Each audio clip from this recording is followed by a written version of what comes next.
Have you ever sat at a gate, staring at the screen, and the agent gets on the intercom to say your flight is delayed due to weather, even though it is perfectly sunny outside? I always feel like they are just lying to us. They often are, but not for the reason you think. When an airline blames weather, they are invoking an act of God clause. Under Department of Transportation rules, or DOT rules, if a delay is caused by severe weather or air traffic control, the airline is not legally required to compensate you or pay for your hotel. But if the delay is a controllable delay, like a mechanical issue or crew shortage, they are on the hook for a lot of money. Wait, so they blame the weather just to avoid paying for my hotel? Exactly. But here's the secret they do not want you to know. You can challenge this.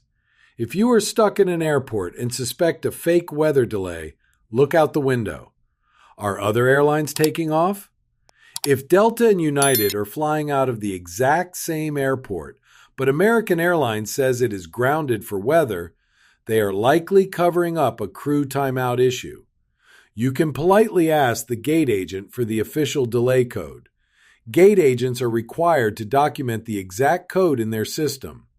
If they type in a maintenance code but tell you it is weather, you can file a formal DOT complaint to get your hotel vouchers. But wait, speaking of things airlines hide, the truth about the airplane water will make you think twice before ordering coffee. Okay, I have seen viral videos saying the coffee and tea on airplanes are gross. But is it just a myth? I mean, the water is boiled, right? So it must be safe to drink. It is not a myth. It is a documented aviation fact. The Federal Aviation Administration, the FAA, requires airlines to provide safe drinking water, but the plumbing systems on airplanes are notoriously difficult to clean. The water comes from large holding tanks. According to official studies conducted as recently as 2019, many of these tanks test positive for coliform bacteria, which is an indicator that E. coli might be present. Are you saying there is E. coli in the coffee? Sometimes, yes. Flight attendants rarely drink the tap water on planes. The water used for the lavatory sinks often comes from the exact same tank as the galley water used to brew your morning coffee or tea. Even worse, the brewing machines on the aircraft do not reach a high enough temperature to kill all the bacteria. Since the water regulations were updated back in 2011, airlines are supposed to flush these tanks regularly, but it still depends heavily on the maintenance crews at different airports. Always ask for bottled water, a canned soda, or sealed juice. The risk just is not worth it. And speaking of things that are not worth the risk, your seat selection might be exposing you to more than just noise. I always try to book a seat near the front so I can get off the plane faster. Is there actually a better place to sit? I hate turbulence, but I also hate being ignored by the flight attendants. It depends entirely on what you want to optimize. If you are terrified of turbulence, you need to book a seat directly over the wings. Think of the airplane like a seesaw. The wings represent the pivot point in the exact center. When the plane hits rough air, the front and the back go up and down dramatically, but the center, right over the wing box, remains incredibly stable. It is plain physics. That makes sense. But what about getting better service?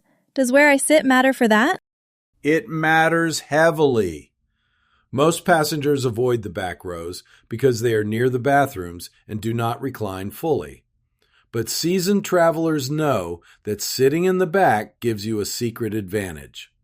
Flight attendants stationed in the rear galleys are much more likely to give you extra snacks, a heavier pour of wine, or a free set of headphones. Why? Because if they walk all the way down the aisle to the front, everybody else will see and ask for the same thing. In the back, they can slip you an extra bag of pretzels unnoticed. But speaking of being unnoticed, there is a hidden law that can get American travelers hundreds of dollars, and the airlines pray you never find out about it. Wait a minute. I know about compensation for bumped flights in the United States, but you are talking about something else, right? Something international? I am talking about European Regulation 261.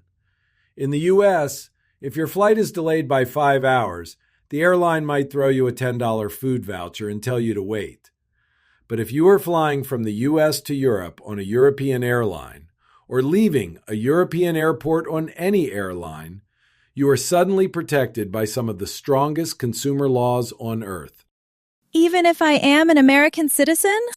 Your citizenship does not matter. It is about where the flight originates or the nationality of the carrier.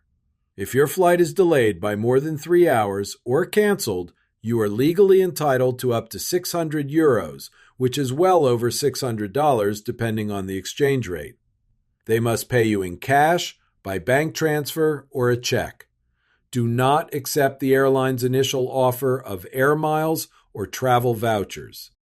Why do they always offer vouchers first? Because vouchers cost them almost nothing, and they usually expire in 1 year. When you accept the voucher, you legally waive your right to the cash compensation. You have to explicitly mention Regulation EU 261 in your complaint email. Once you cite the specific law, they usually stop playing games and process the money. But getting cash from an airline is nothing compared to getting past the most frustrating part of the airport, the TSA. The TSA stresses me out so much. Everyone knows the whole 3.4-ounce liquid rule. You cannot bring a big bottle of water or full-size shampoo. I just accept it and buy an overpriced water bottle at the gate.